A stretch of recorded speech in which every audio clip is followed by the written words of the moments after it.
Today, we have understood, you and me, we have understood that this constitution is fraudulent. Now, do you want to renew the life of this constitution again? That is the question. Do you want to renew the life of this constitution for another 4 years? The answer is no. Because this constitution is the cause of all our woes. We want to go back to the drawing board and create people's constitution, a constitution that is autochthonous. It starts from the indigenous peoples. They have to create their constitutions again as before independence. And based on their own constitutions, they can now agree to federate anew, and how to federate, they will write a new constitution. So very important for our survival is that we put an end to this fraudulent 1999 constitution. This is a matter of urgency, and this is a matter of civilized development. Any person telling you that you are doing something illegal, tell that person to go back to school. There are so many of us, engineers, lawyers, doctors, who are actually illiterate when it comes to awareness of our human development, societal development. Okay? Tell them we have woken up. We have realized that we have been living under a fraudulent constitution, and we want to put an end to that fraud. The way you have to put an end to that fraud is by stopping those who are going to swear oath of allegiance to that constitution, thereby renewing the life of that constitution for the next 4 years. And the next time this will happen is 2023. So you and me, we have got to stop it. We must stop 2023. If they tell you they are going to make your brother the president of Nigeria free of charge, tell them no, under this constitution, no, no. We are not going to boycott election 2023. That is a big mistake. You and me are going to stop the election. How are we going to stop this election? Let us think together. That's why we are here. How shall we stop this election? Who are the politicians? Who are the political parties? Who are they? Are they from the moon? They are from within our society, right? They come to do primaries where? Within our society, right? Are you going to allow them to continue that jamboree? Well, now that you have known that the cause of all our woes is this constitution, and that the life of this constitution gets renewed through federal elections, are you going to allow them to continue doing that thing? Thank you very much, Seb. Thank you very much. Thank you, Seb. Thank you. I think we hear you loud and clear. It's actually, I don't know how any public servant or public politician who professes to fight for the people that he represents would want to sign up to a constitution that oppresses the people that he says he's fighting for. I don't know, and I don't know a good explanation for it. So taking down the 1999 Constitution requires that we shut down further elections. Thank you very much. We hear that loud and clear. And anybody coming to you telling you they are going into 2023, ask them, under which constitution are you going to swear in? Because you're going to swear in. It's either yes to the 1999 Constitution or no. Is Let's have Johnny just continue talking, please. If that's all right. In the platform. So we are at a place right now. If you have been looking at Nigeria and all the hotspots. Just give me a second. I'm looking for her. Just give me a second. What you find is testament to the strength of the NINAS alliance. So if you look at everything going on in the East, the interview the president of Nigeria held a few weeks ago, where he talked about the South, where he talked about dot in a circle and other things. I don't want to go into detail as to what into that particular interview at this point. But if you look at all the condemnation coming from every sector, coming from voices in the Middle Belt, voices in the Yoruba,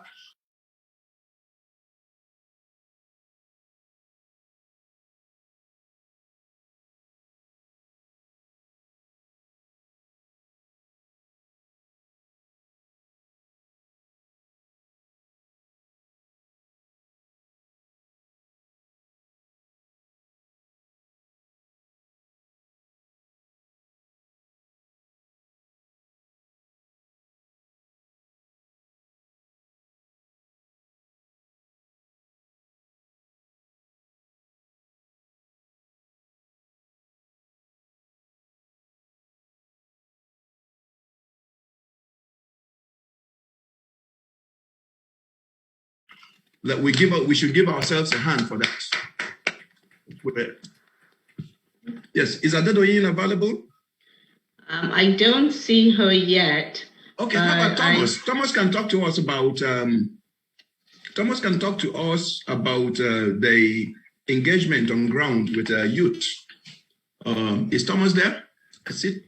Yes, Thomas is there. Thomas is from the Middle Belt.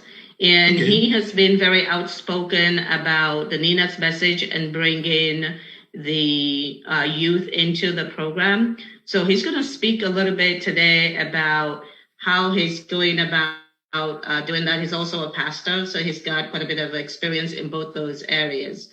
Thomas, can you unmute?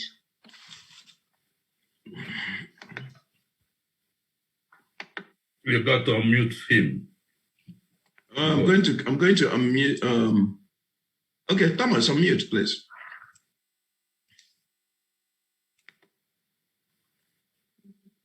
And Akuche, Akuche, please, I'll be calling upon you after Thomas. Is Thomas ready? I'm trying to see. It is. Thomas is still muted. I'm going to ask you again to unmute. Please unmute, Thomas. Okay. Yes, thank you. Good. Good evening, everyone. Tonight, I will just share briefly with us what I've been doing and what I'm currently doing about engaging the youth and the entire people from the Middle Belt. Now, in the last couple of weeks, I have intensified my awareness and campaign on what NINAS is doing, especially to end this corruption, the constitutional corruption and the election that is coming. Now, I have discovered from my findings that already some political leaders who are vying for positions have started going from one place to another, especially in the villages in the Middle Belt around Adamawa and part of Borno. So I have strategically engaged the Khan in those zones, the Khan leaders. Now I am working with them, and they are also creating awareness to other pastors and church members in virtually every of the gatherings that are taking places right now. Part of what will form that gathering is the message from NINAS. And that has been done, and we're still working on that. And again, bringing the youth together from the Middle Belt. I'm engaging them on the social media, direct phone calls, interacting with them and telling them they need to join NINAS in fighting and bringing to an end this political 419 in Nigeria. So we have done that, and in fact, hopefully before the end of next week, we are going to extend our WhatsApp groups, because already we are almost reaching the maximum number WhatsApp can contain. So we plan to have group 1, group 2, 3 like that for Middle Belt. So these are basically things I am doing, engaging the youth in the Middle Belt to be part of this movement. Just yesterday, we formed another coalition group, particularly from the southern Borno, cut across 3 different local governments. So we have formed a group. We tagged the group actually with a name, different name, but our emphasis is NINA's message. And having got that, I am also engaging our people from the Middle Belt that are away from the country in diaspora. I have linked with a doctor who is a prominent person from the Middle Belt from southern Borno. And through him, he has also helped us to rebroadcast the message. And right now, as I'm talking to you, the message of NINAS has entered the nooks and cranny of the southern Borno and part of Adamawa, Jos, and southern Kaduna. So I'm working with leaders. The former retired Cochin president, the privilege I have as a pastor, has actually given me access to these people. So I give them the message, and they have also been faithful to communicating the same message of what NINAS is doing.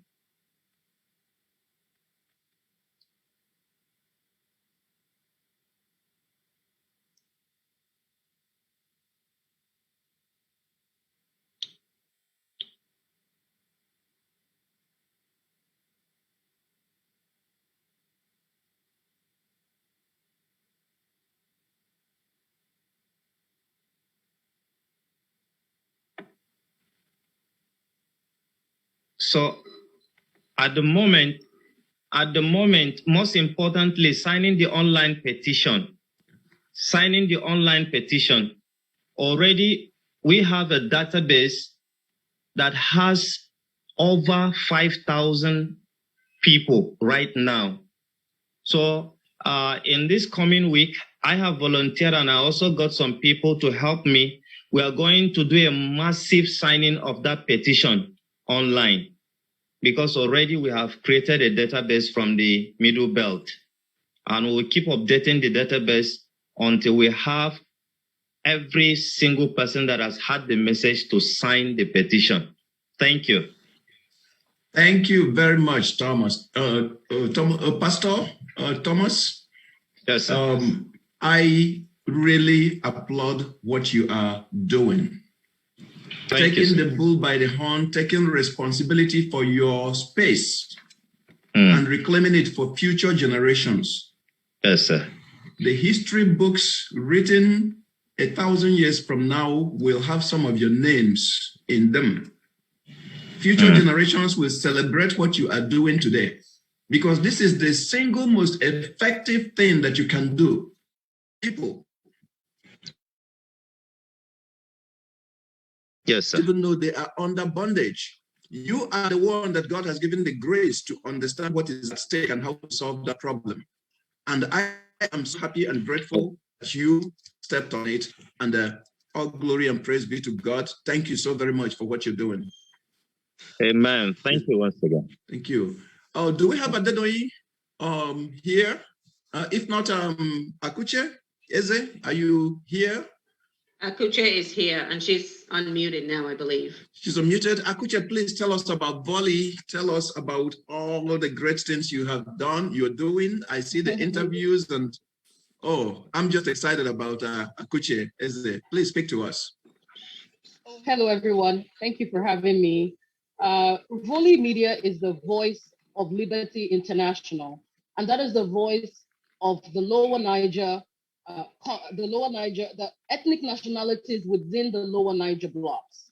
So everyone represented here, all of us combined, Nina's, everyone, we are the voice of Nina, of the Nina's Alliance. Now, this is very important. A lot of people might wonder, oh, why do we need that? It's very important at the time like this, where you heard what Pastor Thomas just said, the mobilization that is going forth. Our people are looking for information, and we know that information is power. We do not want people to go out there and get information from, I apologize for that, a call was coming into my phone. We do not want people to go looking for information from other sources that could deter them, from our goal, right? We know of a certain individual who has used this medium of information to reach out to so many people and giving them wrong and false narratives and information. That is why Volley Media is committed to bringing messages of hope, messages of trust, and messages of truth. At a time like this, where it is so critical in the steps that we're taking to getting our freedom from Nigeria, we need this time so that our people can come together, we can share information, and we can also support each other, because support is very, very important. When someone comes, what's this about? We have a question about this, and we need a platform where indigenous nationalities will be free to speak. So this is what Volley Media represents, and this is what Volley Media stands for. So it is not an Akuche program. It's not a particular. It's for all of us. So as much as possible, please go and subscribe on the YouTube channel. It's called Volley Media. The YouTube channel. We have a few videos on there now. We are on Facebook, Volley Media. We are on Twitter. We just opened a Twitter page. We are on Instagram, because social media is such a powerful tool, and this is a tool that people. That's why the federal government is trying to shut social media down, because they know the power of social media. So that is Volley in a nutshell, and that is what we represent. We are part of the Nina's Alliance. We are the voice for the people. We are your voices. Just on a side note, I just wanted to quickly chip this in. I encourage every one of us, since the introduction of cell phones and internet and all and that and things like that, we have all become journalists in our own rights. We have all become, we're able to get information, disseminate information in a second. So I just wanted to encourage all of us that when you are online, doing your social media business, and you come across information or people that are asking, or you see someone like someone contesting, right? Someone from the alliance territories contesting for presidency or running for elections and all of that. We know now that we're stopping. We're not boycotting, but we're stopping 2023 elections, right? That is our main focus now. When you see things like that, please, I encourage you, as a voice of the ethnic nationality, speak up. Use the power that you have. You have a lot of power in your hands. The power of social media. Tweet something about that. Say something on Instagram about that. Say something on leave a comment. Don't just look at it and pass, because you know what? If you're able to reach one person, that's all it takes. That one person can reach others, and then we keep going, right? So that's all it is in a nutshell. Thank you for bringing me on to explain that. Oh, thank you. Thank you, Akuche Eze. Thank you very much. If I can make just one comment to what Akuche has said. We do have quite a few people that are on Twitter, but some of the things that is missing is being able to tag people when you send your messages. As with any social media, as Akuche is shaking her head now, whether it's Facebook, when you tag, you can directly send your message. So you can send your message to the UN, you can send the message to the ICC, to the senators, you can send that message to the presidents of the various countries. You can send it to all the major churches. So it's important for us to learn how to use social media.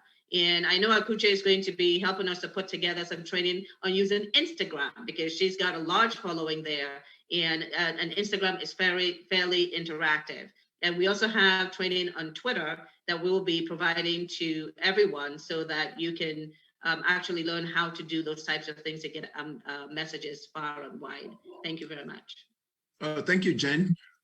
Do we have Boye on the meeting? Boye to talk to us about outreach through blogging, podcasts, and radio. I don't see him yet, but Honorable Ogaraku is on, so we can go to him while Boye and Adedoyin are trying to sign on. I'm talking to them, and they're trying to sign on. Okay, Honorable Ogaraku, talk to us about using flyers effectively to many languages, including Pidgin English. The effective use of flyers. Honorable Ogaraku, please unmute. I'm here, brother. I'm here. Thank you very much. Good. Thank you, everybody, and thank for this wonderful participation. We have 100 people online here. Direct participation. That's great. I am happy what have been happening in the recent time, mostly starting from the western side of the alliance, and what is trying to pick up even in the end, and maybe trying to grow even in the middle belt, and then we hope after the slaughter in the southeast, we'll be able to have an opportunity to do the things that need to be done. Yes, before now, as you can see in most of our platforms, there are many ways we have been trying to reach our people.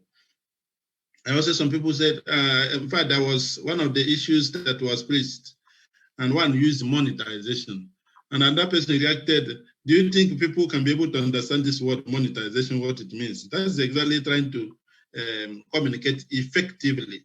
You have to speak to the people with the language to understand. In fact, recently I saw a young man who interpreted the Bible in Pidgin English. And it is in online, I believe most of you may have seen it. And he said that Pidgin English is our language, is a language people will understand. Sometimes when you speak with them, the King James English and what do you call it, New Standard Version, or every attempt made to bring the Bible down, that maybe some people doesn't understand it. By the time you write it in a simple, common English, it doesn't make it to lose its substance. You try to even sometimes dramatize information to be able to get to the people. So yes, we've been reaching out, and this is exactly what we want everybody to do. Talk to the people with the language, in the environment, in the circumstance they will understand. We know there's places you may not even be able to have rally for certain circumstances. That's why I said maybe in the Southeast, after the murderous attempt program is over, we can be able to reach out. I know some of the things that are happening there is not only what I believe everything they see now that seems to work against or trying to push these ideas. I know it will be part of the things they are eliminating people for. So I know in the Southeast we are still low. I can understand. But starting from the western side, we are, and I want to thank Lady Uwache, what is her name? The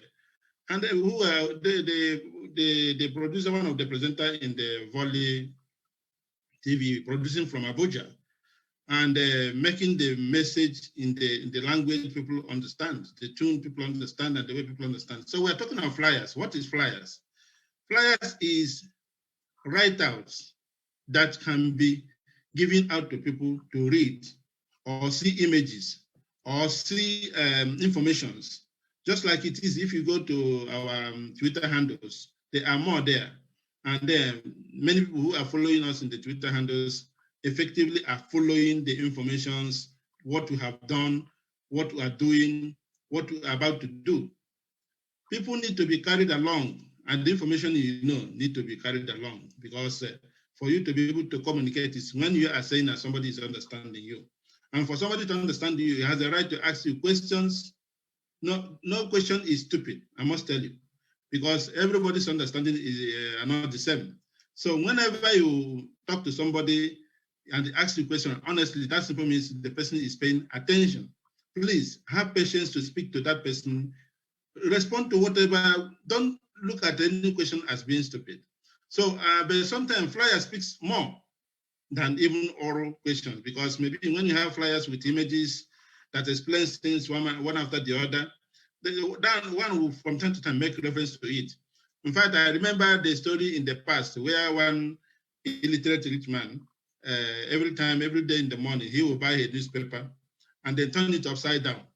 And he will tell you, Zeke has said something today. And you ask him, what did the Zeke say? He said, take it and read. Okay?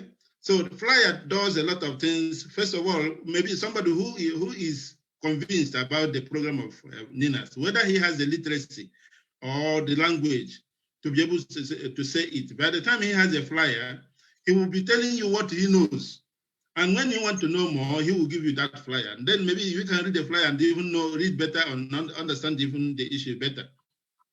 I've been talking to people in the recent time, and whenever an issue comes, I will try to give the lectures as we have it as much as I can be able to do. And at the end, the person will tell you, okay, give me something to read. What I know is that most of the people, when you send them our link that has the email addresses of all our links from the constitutional force majeure to NINAS to Freedom for Nigeria, to Christian Life Matters, to all, we have a link that has all the, most of them cannot read it. They don't even go back to read it. Go back to them in 2-3 days and say, have you gone through our documents? And what do you will say, okay, I believe you. Because he's no longer going to read there. I have heard you very well. But when he has this document backing it, even when he reads it or not, he thinks he has a point of reference in case somebody asks more about, in fact, he will do the same thing you may have done, and then to teach others. Then there are those people who are literate enough. When you send this type of document, they read more on it and understand. So the flyers are such instrument that will be a practical approach to our people.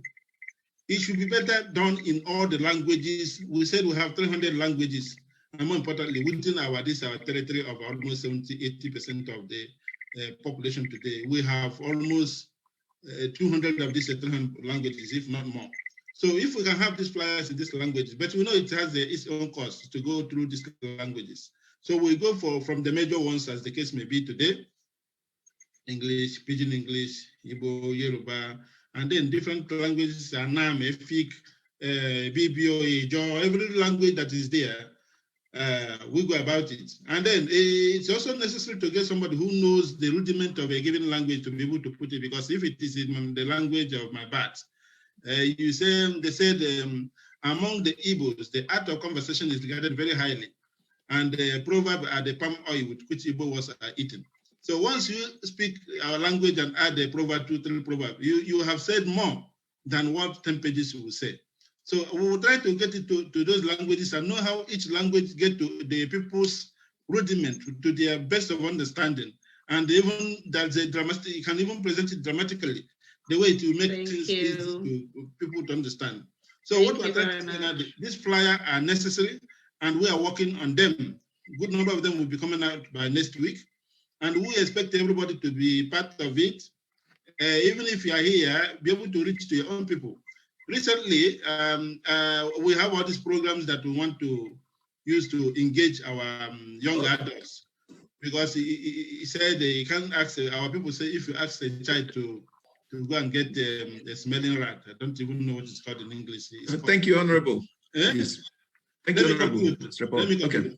So, whenever if you want to lead the child to get such a smelling animal, you must be able to give him water to wash his hand. So we want to also empower our youth. By the time they are empowered, they also learn what we are doing and support it because they are not hungry. However, the flyer is a very practical instrument to be able to reach to the people and then be a tangible instrument for them to be able to take the message along. Once again, thank you for the opportunity. Thank you very much. Thank you very much, Honorable Ogaraku. Boyin Oladoku, I see you. You ready for me?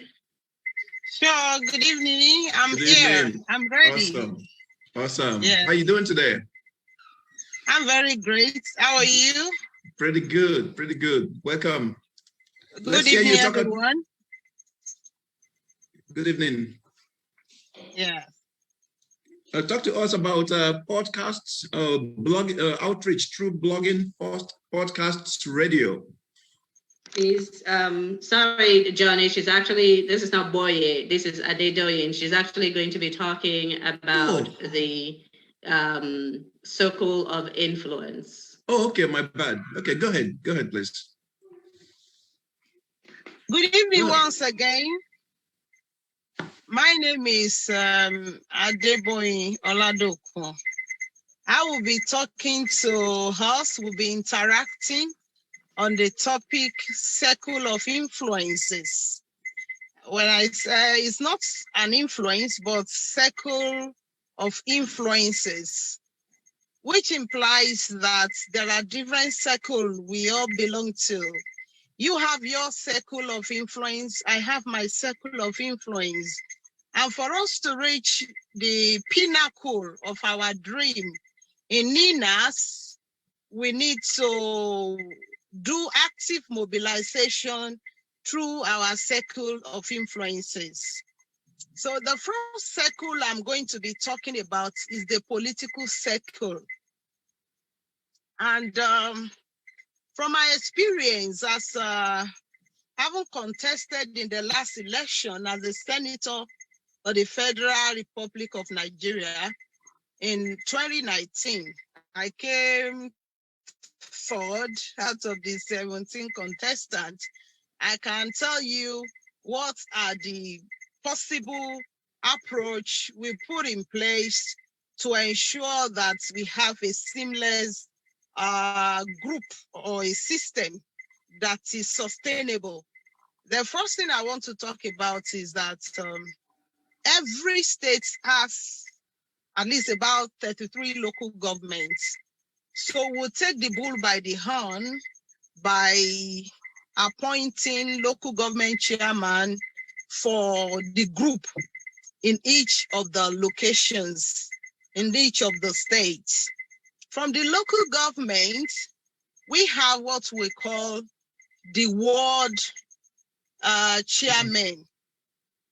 So we have up to about 10 to, if I'm not mistaken, I think it's about 10 to 12 wards per local government.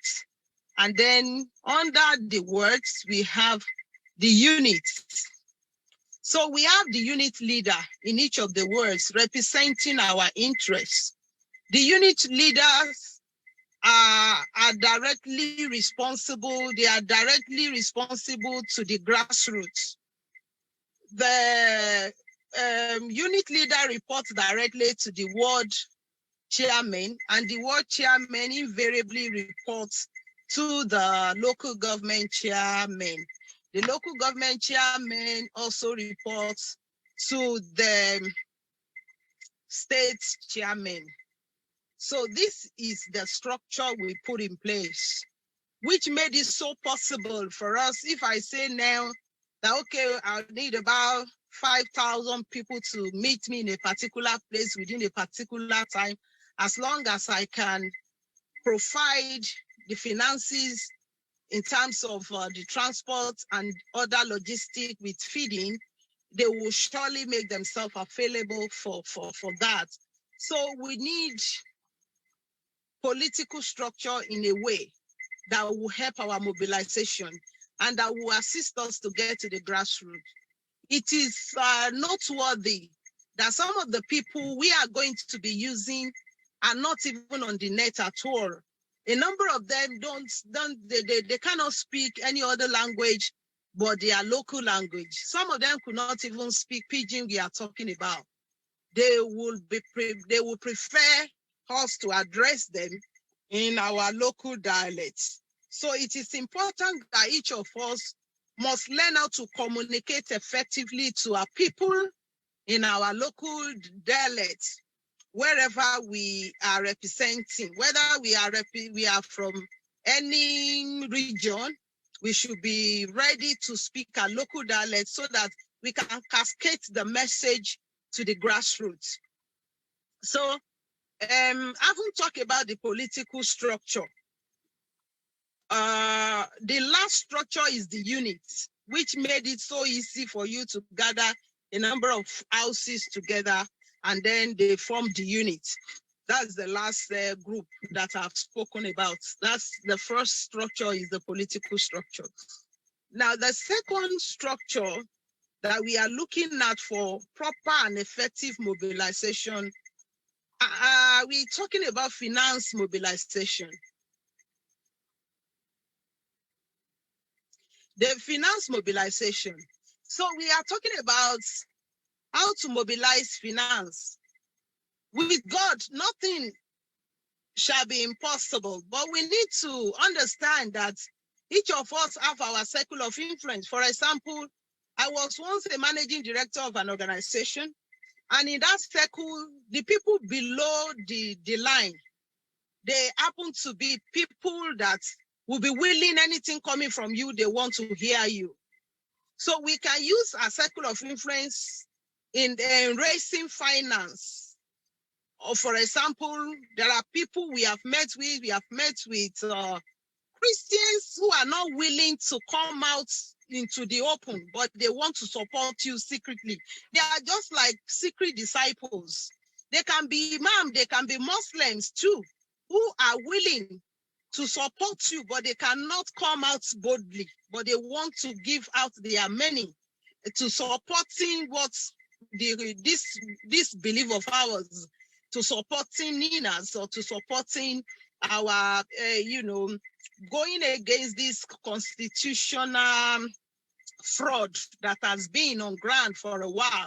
So for me, the second step we need to consider is finance is very sacrosanct if we must move forward.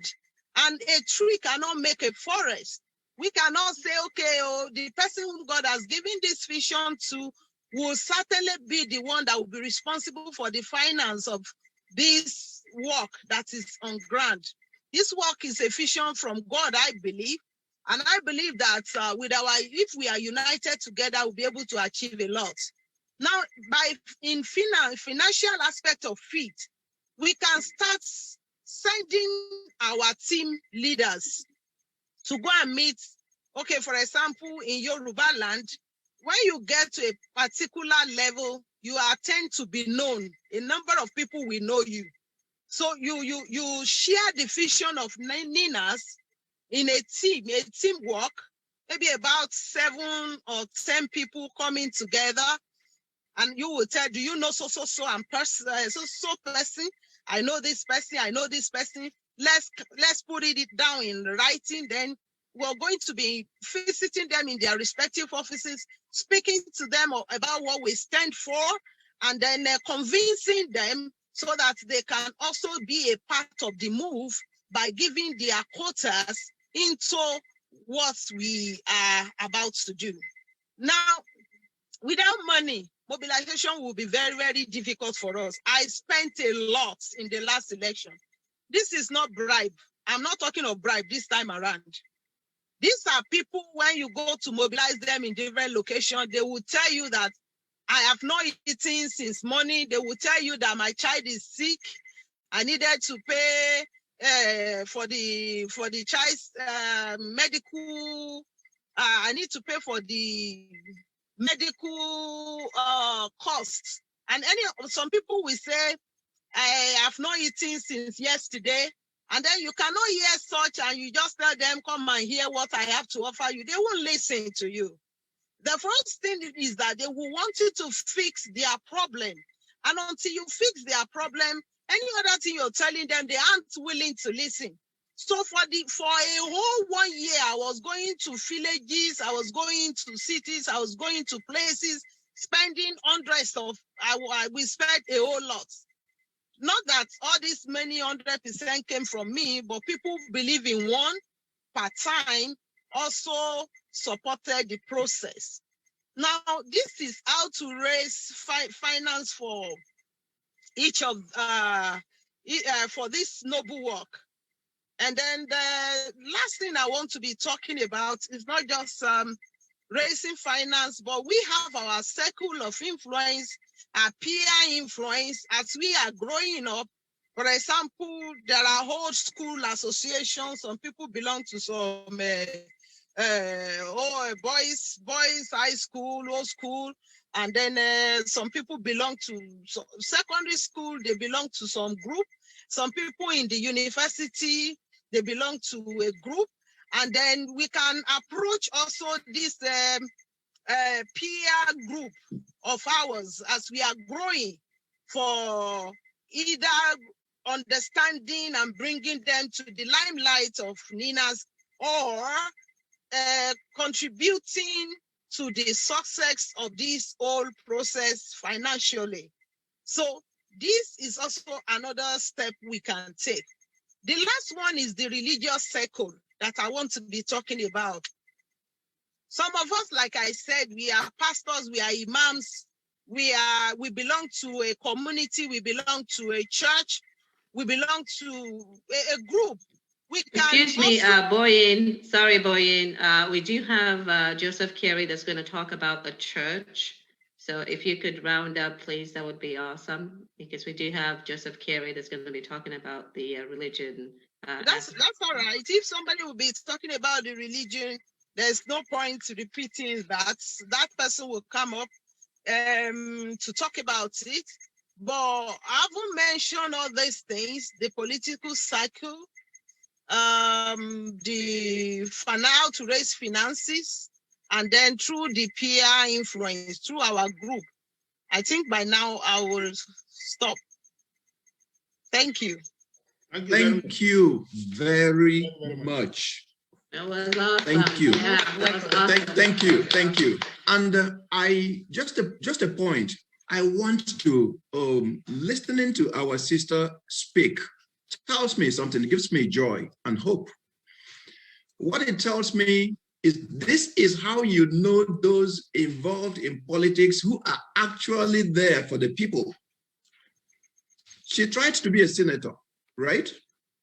Now, if you saw her standing with others, you would think, well, these are all politicians. But what you have seen her do now, what she is doing, tells you that this is someone who wants the best for other people.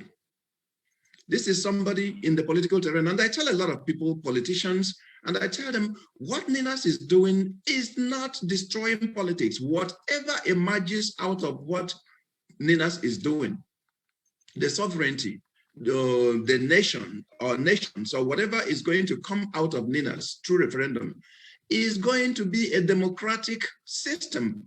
And that democratic system is going to need people in politics. What we are doing is changing the platform upon which that politics is played. Because right now it is a fraudulent platform. It's just like playing soccer in a field that is corrupt, in a field that is not level. You are expecting the ball to bounce here, it bounces and it goes another direction. That is the platform upon which our politics is played today. When we correct the core problem, the constitutional framework, and sit our nation on our nations on the platform that it can sustain development, progress, civilization, you will see really good leaders emerge. They are out there, but they can't function in this current environment because it is not conducive for good governance and good politics. Thank you very much, our sister Boyin Oladoku. Thank you. And so many people have been. Thank you. I'm grateful. Yes, thank you. So many people have been reaching out to us, talking about they can't get into the meeting. And the limit is 100 on this Zoom platform today. So many people are trying to get in and they can't. And we are going to try to expand it for future meetings. But if you cannot come into the Zoom meeting, please join through, go to Njenje Media and watch it live. We would love to hear you. I regret that many of you cannot join, but the 100 number that Honorable Ogarako mentioned is actually the limit. We actually got to that limit today, to that threshold today. And is Pastor Carey there? I would like to unmute you so we can. We have okay, yes. Pastor Carey and we have Boye. Boye is on. Okay, is Boye on? Okay, so let's go to Boye. Boye, we were trying to reach you earlier. Of course, you know technology and networks in Nigeria. He couldn't get on because of the limit. Somebody dropped off, so he jumped in right away. He's able to come in. Okay. Yeah, same thing with Boeing too. Okay. We had to sneak them in. So if you can't get in, just keep trying. Somebody will, network could sabotage someone, which is regrettable, and then you can come in. Okay, we do have Joseph is unmuted while I find where Boye is. Okay, Joseph Kiari, Pastor. All right, thank you very much, Johnny, and thank you, Jen, and thank you, everyone, for this opportunity to talk about the role of the church. The church is actually a very important organ in our society, and it's quite vital to achieving the goals of NINAS, in the sense that if you look at what is happening every year, every cycle of an election, politicians actually go from church to church to canvass for votes, to canvass for support. And they use the church as a springboard, rightly or wrongly. And even the previous election, we can see that there had to be an alliance with I'm not going to mention the church, but a massive church that has the largest followership in Nigeria and probably worldwide, to be able to gain the vote of the church. And so as a pastor, what the strategy is to start at the local assembly and educate the people about the fraudulent constitution and the need to stop the elections 2023, because already we can hear and see that the politicians are going about already starting to reach the circles. So the local assembly is very important. But also, we need to stretch our tentacles to different bodies and organizations. For example, I am privileged to lead an apostolic and prophetic network meetings, and many of the members are Nigerian pastors. And other bodies, we have like a global prayer network, and many of the pastors are Nigerians, and there are other churches. So what we do is to send the message to the pastors, because the pastors have large influence on their membership, and they also have access to the network within their own local assembly or within their own, what you may call denomination or a body. So it's very important to educate the pastor, because my understanding is that some pastors are skeptical, some skepticism. There's also ignorance in the church a lot. And that's also what we call the crowd followership or bandwagon effect. Because, for example, if my pastor is a senator, for example, from a particular church, so the tendency is that the pastors of that church would tend to believe everything they hear from that pastor about what is happening in Nigeria, and that the constitution should remain as it is. And for example, one of the experiences I've had is that whilst we talk about the fraudulent election constitutions, some pastors think as pastors we don't need to do advocacy, we don't need to speak against evil in the society. But it's actually our responsibilities as pastors, so educating the pastors to look at what the apostles did, what even Jesus did. He challenged the authority of the day about the hypocrisy. So this constitution is hypocritical. It's a gagging. It's an enslavement, and the Lord does not want enslavement. He wants us to be free. So, and the nation is at its place, and the only way NINAS has that solution. So, as a pastor, my responsibility, and I'm sure there are quite a few pastors on this platform, we need to educate. The pastors have the right for advocacy, right to educate the people, to mobilize, to do grassroots support in our meetings, in conferences, and talk about it without any fear or favor, without thinking that being political. I mean, political correctness should stop in church. I tell people, Jesus was not politically correct. The apostles were not politically correct. The prophets of old, the true prophets, are not politically correct people. So we should stop being politically correct and say this constitution is fraudulent. The election should not happen. We need the principles or the goals or the strategies of NINAS will be achieved. So that's what I would say. Thank you very much. Thank you. Okay, I'm just going to add a little bit more to that, because everyone here is a vehicle for this message, right? Whether you are part of the church, right? Your church, you've got a pastor in your church, you've got a congregation in your church. People go in terms of release us from the chains of this 1999 Constitution so we can build the society, the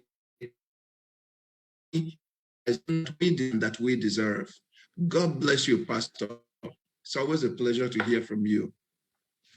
Yes. Okay, Boye is in. Boye, I've been asking you to unmute. Are you having a difficult time unmuting? No, I'm not. No, I'm not. Good evening. Okay, awesome. Okay. Okay, Boye, wait, are you there?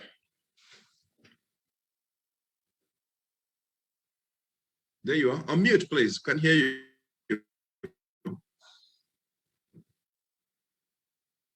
You are muted again. You need to unmute. Okay, yes. Yes, so I was telling me who was me to get him earlier. I guess it was an online glitch. So Jean said I should come and talk about setting up personal podcasts. And I guess it's in the light of the fact that all these messages we're going to be sending out, a podcast is a very, very veritable tool to use to push the messages, either live or recorded. We talked about it's like personal radio station that anybody can set up. You just need a few simple things. If you can get the kit, if you can't get the kit, you can use your laptop. And you can sign up on. You have hundreds of podcast sites. You have those on iTunes, Amazon, YouTube, SoundCloud, and the registration is free. When you have different kinds of messages like the ones we want to push for NINAS on the ground, you can record your messages. You can record what we're advocating for in terms of what we're the constitutional, bringing out the constitution and getting something good out to Nigerians, because we have so many. As at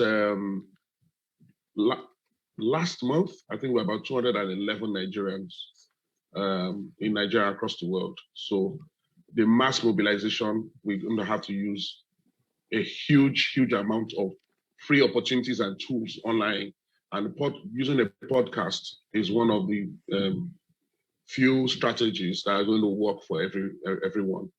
If you have your data on and you're online, you can just type podcast, and you can it will give you a list of podcasts where you can register, sign up free, register free. Then if you want to take it beyond that, maybe if you want to do videos, then you can pay some subscriptions, which are basically less than $1 or $2, in some cases $4. So Jean, I hope I am in track with my expectations in terms of setting up of this podcast, and why, since we cannot have a radio station, we've done research for a lot of that, and because this is we are pushing a program which we know the current government they have their reservations about it. So using a podcast is also a very easy way. Helps you do is it helps you collate all your messages either live or recorded, and you can push to as many of the our target audience that we're looking at. We've in the past speakers talked about specialized groups, the church, associations, school associations, social organizations. Now, sometimes you may not be able to be there. Some of these recorded podcasts have links, and you can push the links through to those platforms, either WhatsApp groups, or if you have other means of communicating generally. In that way, we can push as many messages as we can. Now, the other tools you will need are the basic audio equipment. If you go online, there are some podcast kits. If you go to Gigi and some other, or Amazon or Alibaba, you have some simple podcast kits you can buy. Everything's together. And then you have instructions that tell you how to use them. It comes with the audio tuner. It comes with the earphones, headphones. It comes with a mic with a stand that you can put on the table. You can do your podcast on your dining table, at your desk in the office. You can even do it in your car. Once you connect all these equipment to your laptop, and when you do that, it comes also with a free software where everything you are talking about is recorded, and you can push it out through any means, YouTube, Facebook, all social media platforms. So it basically helps us disseminate a lot of the messages as far and wide as we can, and we can all do it personally. So as I said, let me quickly recount some of the equipment I said. Your personal PC in the house or a laptop, the podcast kit, which comprises of the audio tuner. What the audio tuner does is that it allows you to adapt your microphone and your headphone with your laptop, and also, or your PC, and also helps you connect, make sure that they sync with the software, where it's very simple. It's not so techy as you may think, and almost anybody can work with it. So you have your own personal radio station in the house, with as many messages for Ninas as possible, and push to your select target audience, depending on where the location or which target group you are assigned, or you feel that you have the ability to reach out to. I guess basically those are the things you need. As I said, there are lots of podcast hosting sites online, and they are free. Just have your data, your laptop, and the basic audio equipment, and you can go to town. Awesome. Thank you. Could you possibly, type into the chat that information, some of that information, so people would have that? Let me see. Okay, awesome. Thank you very much. Yeah, thank you, Johnny. Boyan. Thank you very Any question? Thank you very much. And we are going to be wrapping up in a few minutes. We're doing 90 minutes today. And I wanted to bring up a topic on which was the president's address to the nation, the interview with the president of Nigeria, Muhammadu Buhari. In fact, the whole nation had been talking about it, home and abroad. And I would like to get some thoughts on that meeting. And I would also like to talk about what it means to me as an individual. What I saw from that interview is the president confirming everything we have said about him and his agenda. This is a Fulani president driving an ethnic agenda against the rest of us. That came out very clear. Another thing that came out very clear is that this is a president who wants to fight a fight, who wants to engage in a fight that he is comfortable with, a fight he is very well equipped to win, which is physical war. A president talking about a section of his country as though he was talking about a foreign country in war mode. That is where Buhari was. It tells me that this is a president who understands that the foundations of the nation have been shattered with the constitutional dispute by Ninas. This is a president who you have not heard him publicly talk about Ninas or the constitutional force majeure. And yet, this is the one issue that is driving everything that he has been doing, including trying to get a constitutional amendment through the Constituent Assembly. This is the force that is driving everything that he is doing, and he is scared of this battle because he cannot fight back. The caliphate has lost this one. The foundation, us knowing that the constitution is a fraud, we cannot go back to not knowing it anymore. We know what our rights are now. And him trying to drag a certain section of the section of the country into a physical war, so he can beat an organization and pretend like he conquered Igbo or Ndibo in there. You know, he's out there engaging one organization, and then he is making it look as though every Igbo person, unlike me, is a member of that organization. That's telling us that this is someone who is trying to divert attention to the defeat that he has already experienced. Folks, this is very real. This is the effort that is going to change Nigeria. This is an effort that is going to secure our sovereignties. This is NINAS. This is the solution to all these problems that we have been lamenting about. There is no pulling back. This is NINAS, ladies and gentlemen. I see a comment from Nonye Niyi. Please, I see some hands raised, and we're going to take questions at this point. I'm going to ask you, Nonye, to unmute and ask your question.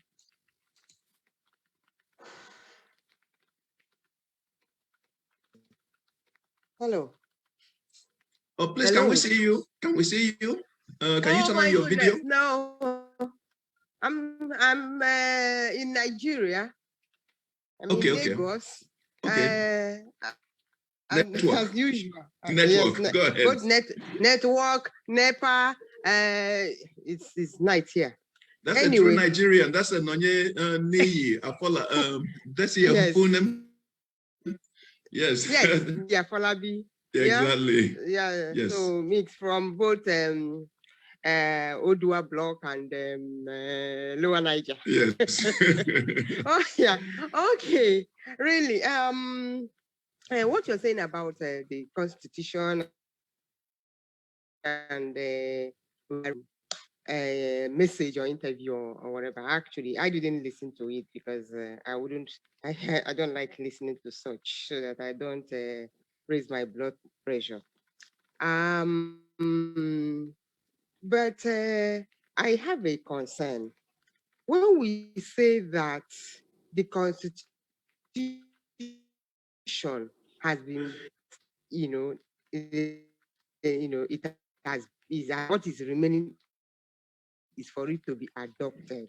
I don't understand what that means, because when these people are still planning everything with this constitution, that to just do was the more you look, the less you see with these amendments or whatever they are doing, and everything is still proceeding for them to go on to 2023 and organize the election, take whatever they want to do and continue.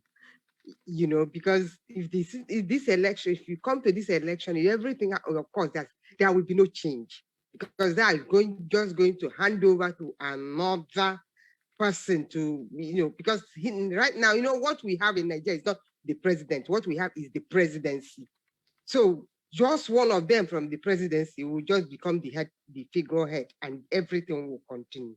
So let me understand what is meant by this adoption of the bringing down of the constitution, the force majeure.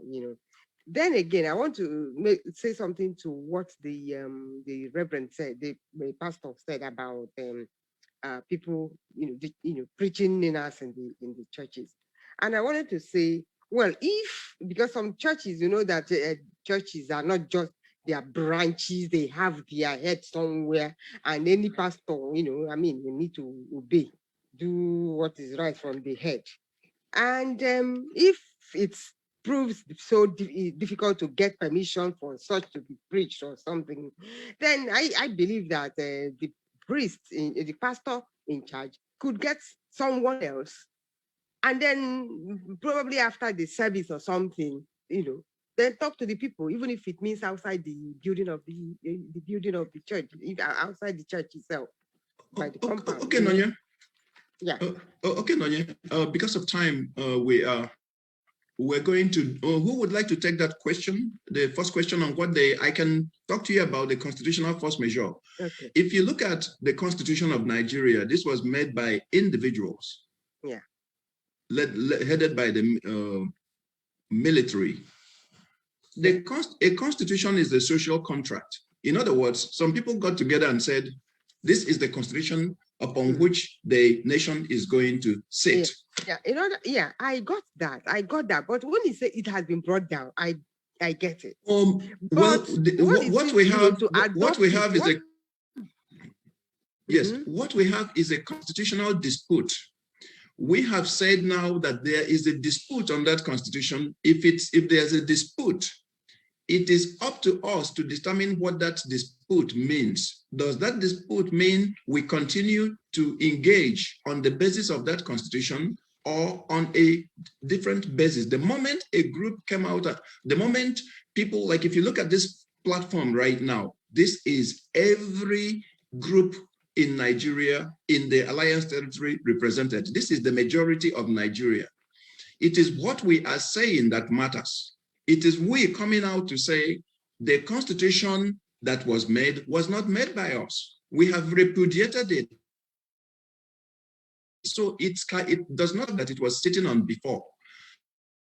And what we are managing now as to where that constitution, where we do not descend into anarchy. We are not anarchists.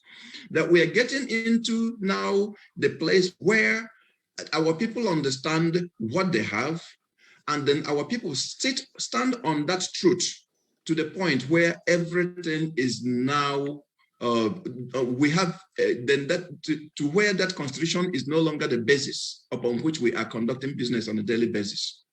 Does anyone have anything to add to that? Jane, do you have anything to say to that? Well, one of the key things that we have to remember is that, as Johnny said, this is a social contract. And so in contract law, if something is wrong with a contract, then the contract can be ended. So what the constitutional force majeure is putting that particular law into place. Because in this case, this constitution is a forgery. There was no referendum, there were no plebiscites, and those are required to be able to put a constitution in place.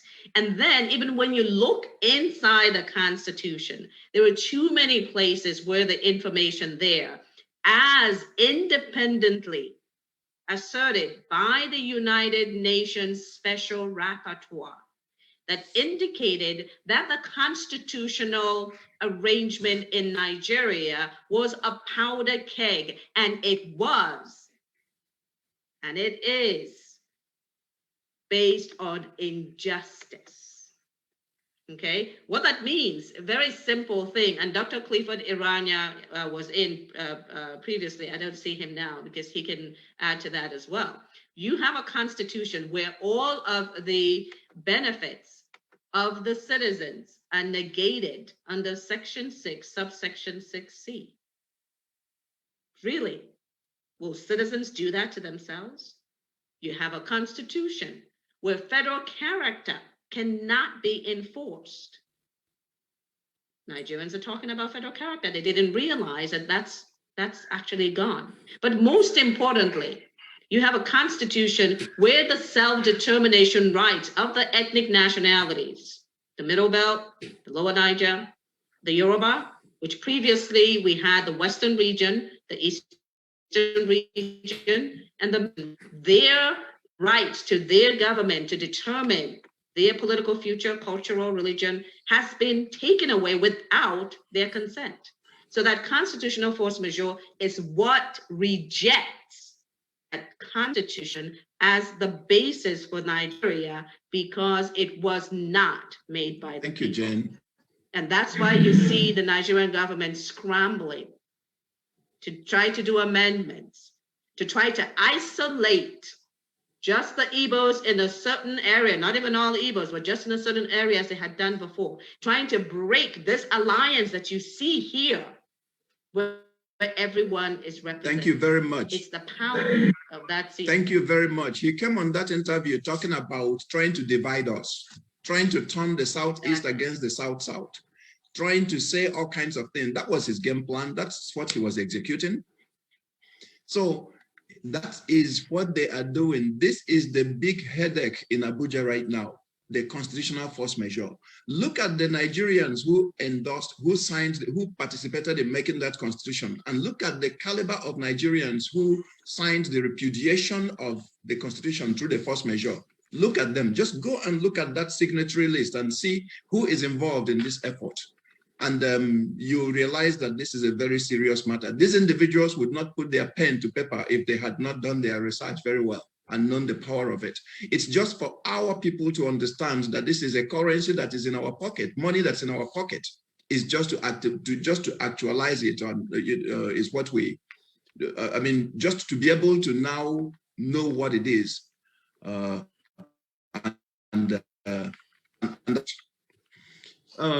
I saw Clifford Iranya. I think we have been a bit clear on that. Cliff, if you want to mute yourself and talk about this, I think that'll probably take a little bit of time. But Cliff, are you there? If you have like a minute to talk to us about that also, you can. Thank you very much. Can you hear me? Yes. Yes. You can hear me, right? Yes, I can hear you. Yes. I think the question the lady was asking is I think the question is more of what now or what next. I think if I heard her clearly, she was asking what next. That's a way of summarizing her question. Well, dear sister, the sovereignty disputes which resulted to declaration of constitutional metamorphosed into a three-stage action. Please, I need you to kind of listen carefully so that you know what next. Three-stage action. The first one was a 90-day time of grace given to federal government to meet up with the 5 demands. And thereafter, there was a 30-day own people in the politicians, our representative in the government and other places, 30 days for them to consult with us. And that 30 days elapsed. So beginning from April 17, 2021, there is 120 days given generally now, both the federal government, our politicians, the international community, for everybody to come and let us talk about this and, try and forge a way forward, especially in the light of the 5 demands by the Alliance territory. So what now is that we have 120 days counting down, beginning from April 17, 2021. At the end of that 120 days, then we will have no option than to, begin to put in place what we said in the declaration, the force majeure declaration, which says that we will withdraw our, allegiance or whatever it is to the union. So that's what is we are for the 120 days. So that then whatever happens, nobody should be blamed or put blame on the Alliance territory because we have given sufficient time. Thank you very much, Clifford. Thank you, Dr. Clifford Iranya, for that. I see a question here from Korede Ayeni. Is it Ayeni Korede? Please unmute and ask your question.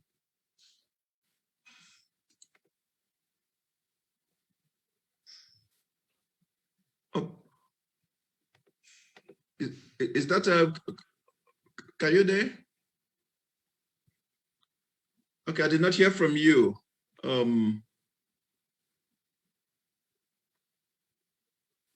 How about Emoro, Etefia? Efetia? I'm going to ask you to unmute. I'm asking, yeah. Okay, there you go. Okay. Please speak up. Let's hear you. Yeah, can you hear me? Yes. Yes, thank you so much for this opportunity. I am excited with what is happening, with the momentum that Niners is getting, both in Nigeria and abroad. I am in the United States, and I want to say that it seems to me that there has to be some way to counteract what Buhari is trying to do. He's trying to make a scapegoat out of people, out of the Igbos, out of people in the Southeast. I mean, troops were sent to that part of the country saying that the IBOP people, terrorists, and so forth. However, my question would be that, why did he not send troops to the Southwest when Ametakun was formed? Why did he not send troops to go there and counteract that, what they did there, what the governors did there? So I am saying personally that there has to be a way, Igbos, Yorubas, other ethnic nationalities in the South, or the Niger Delta and the Middle Belt are able to voice their support and their displeasure with what he's doing there. And how can Niners help do that? If other people speak out from other parts of the South and the Middle Belt that what you're doing, sending troops to go and oppress people in that part of the country, is wrong, because he's thinking like a military man. So this is my question, and this is what I'm saying has to be done. Thank you. Thank you very much. It's a sleight of hand strategy by the president. He wants to fight the kind of war that he's familiar with, war that he can win, using the apparatus of a war machine that has been built since 1960 to fight a group in the East. And then he wants to make it the thing everybody is talking about. It's just like a boxer wanting to settle it in the boxing ring, a swordsman wanting to settle a fight with swords. So he wants you to fight the kind of fight that he can win. He's fighting the organization that he's fighting for. Let's just say IPOB does not have a military, does not have Air Force, Navy, or Army. And IPOB, well, Igbos are not all IPOB. It's just like me saying that not everybody from the 12 contiguous states that from his side of the country are all parts of Boko Haram. They are not.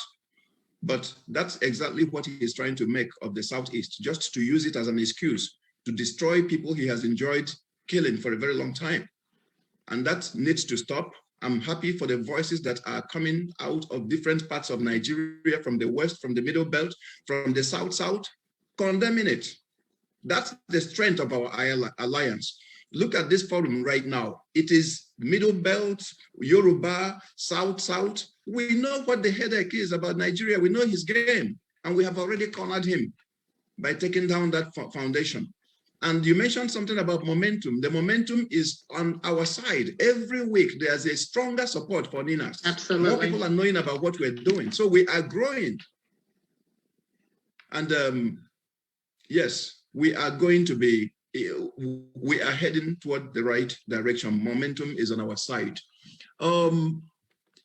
Korede, are you back? I gave you audience to speak earlier and then I didn't hear from you. Please unmute, Yes, and then let's you. see if we can hear you. I'm back. Can you hear me now? Yes, please. Oh, thank you. I just want to thank you for putting together this program. I'm speaking to you from Western Australia. I need us to be aware that what is going on at the moment with our brothers in the East is a deliberate psychological warfare. They are deliberately harassing our people in the East. Oh.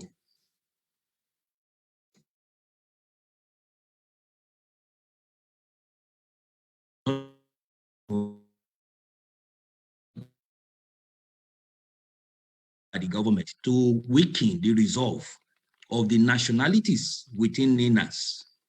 They have tried the religious angle, trying to divide us along Islamic and Christian line, but it is the issue on ground is much more than religion.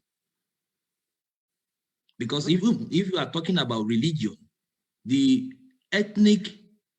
nationalities Fulanis claim to be Islam, but they are not practicing the true tenet of Islam. What they are focusing on is basically to take over our land, our ancestral land, kill people like they are doing to our brothers in the Middle Belt, and bring people, their own nationalities from the northern part, from Mali and Niger, to come and take over. And the president is also supporting this. So it is a religious issue. And they believe that the land Nigeria is their ancestral, heritage. And this is something that is deplorable.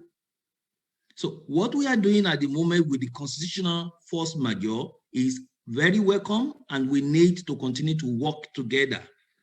And I want us also at individual level to be comfortable with the way we see ourselves. Over here in Western Australia, when I meet my brothers who come from the region called Nigeria, we introduce ourselves as Igbo Nigerian, Yoruba Nigerian, Edo Nigerian, and so forth and so forth. Because Nigeria may be no more tomorrow, but the native, our primary language and nationality will continue. Thank you. Thank you very much. Let's go to Adeoye King. Did we talk to Adeoye King already? No, we didn't.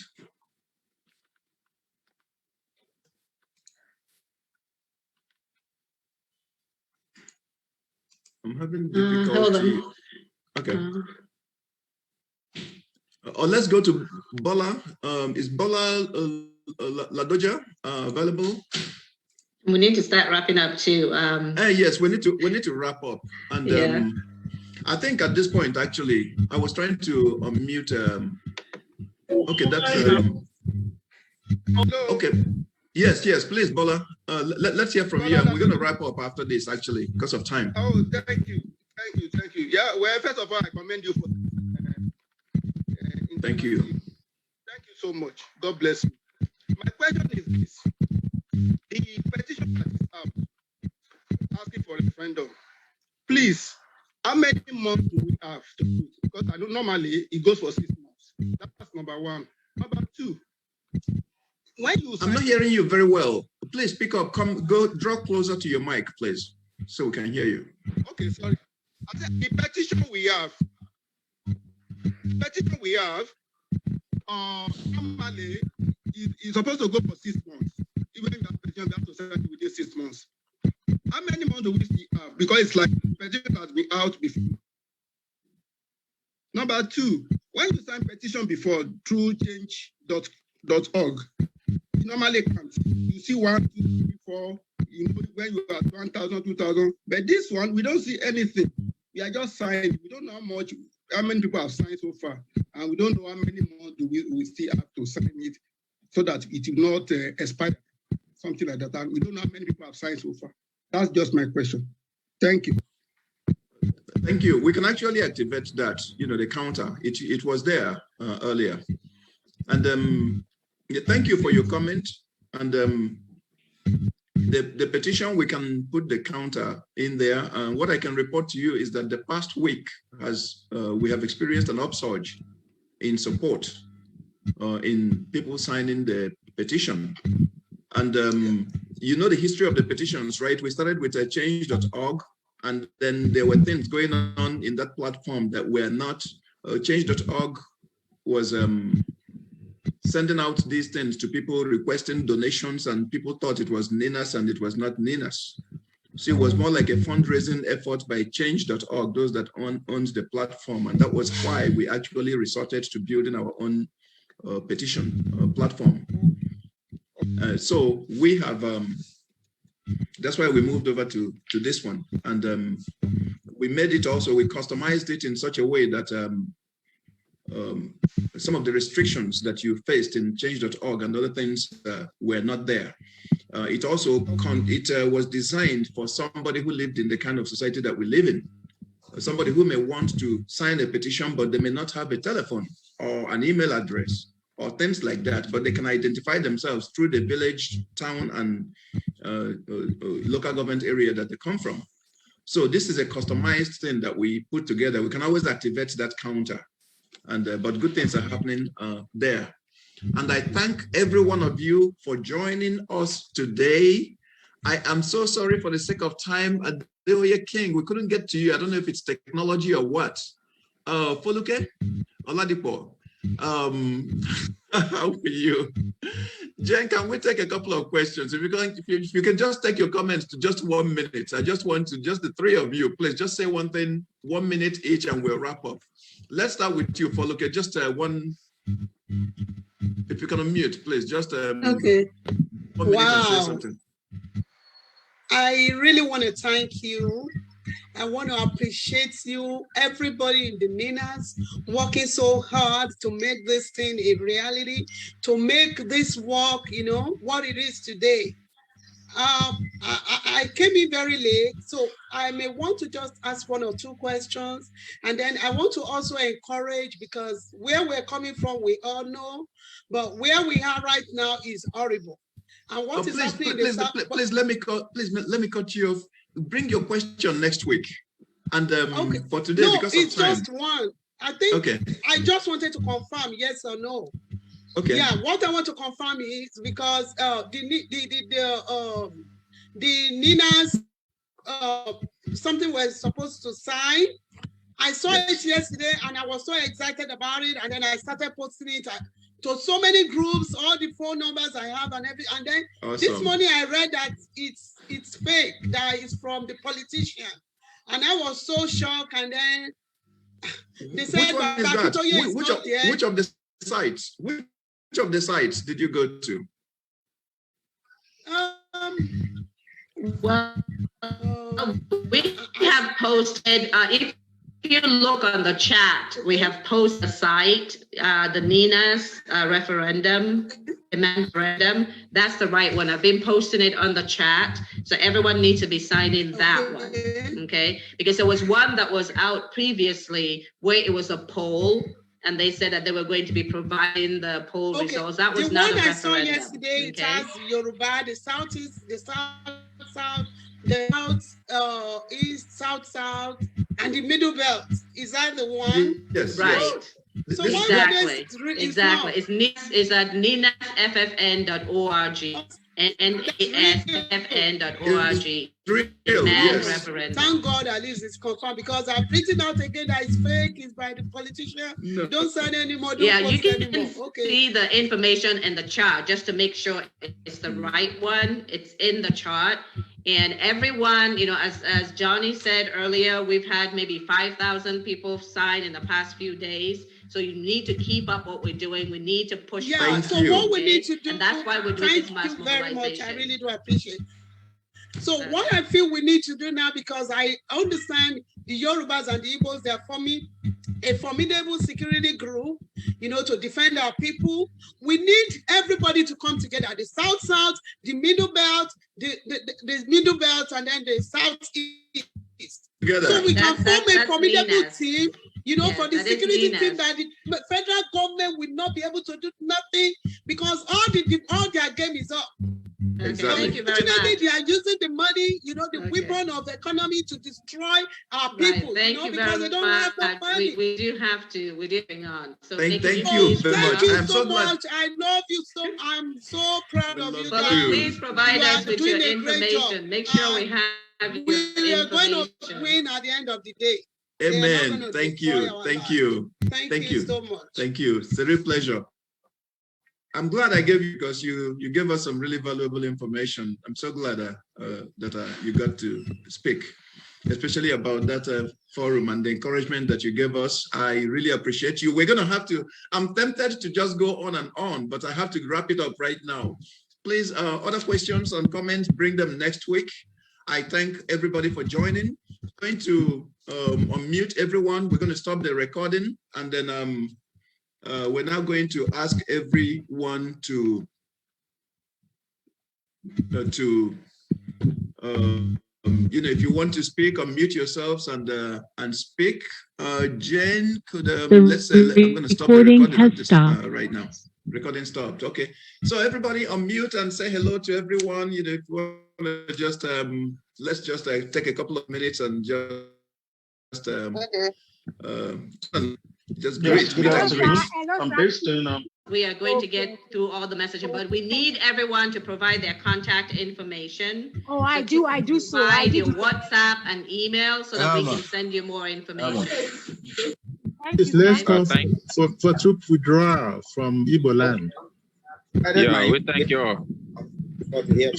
We should call for troop withdrawal from Igbo land. Yes. Okay. Yes. There are people actually working on it right now. I cannot give you that much information. I cannot speak publicly on that right now, but there's work going on to stop that. That thing is a carnage. It's an injustice that is taking place right there. Innocent people being killed, young people. It's cruel. It's evil. Hello. Yes. Hello. Oh, absolutely. Sorry, Yes. I'm sorry. I was just trying to let you know that we will appreciate if you can carry Baba Akintoye alongside with every decisions you are making, so Baba can be able to speak to us, because the only reason they gave me was that Baba wasn't saying nothing. So whatever Baba is not saying, many people don't believe it's real.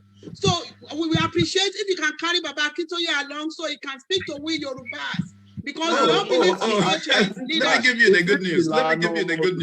Yes, Baba Akintoye is our Baba on this project. He's a chairman. Yeah, that was the chairman the person of gave me, that Baba is not there. That Baba the is picture aware, we saw ma. is an old one, which is true. No, Baba So- Akintoye is the chairman. He's the chairman. Chairman for Ninas. He He is is chairman. chairman. Professor Akintoye is the chairman for Ninas.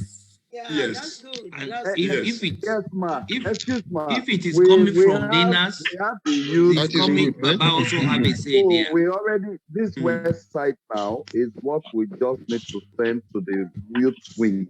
Baba is aware, so, and I'm sure maybe you are not just getting the information, but Baba is fully aware. And in fact, it was Baba that introduced the Nina to us. Oh, yeah. Yes. Yeah, that's On the day of the constitutional force majeure, you know, it was Baba, in fact, when you see him attend one of the meetings that Baba Akintoye is where he's interviewed, and ask him this question about Ninas. He is the chairman of Ninas. Thank you. Can I say something, please? Yes. I think Baba Akintoye needs to.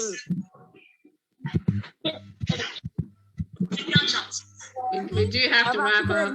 We're coming up. Okay, we have to wrap it up now so Jamidia can do other business. Thank you, everyone. You have a great. Please join our next meeting. Thank you. Bye, everyone.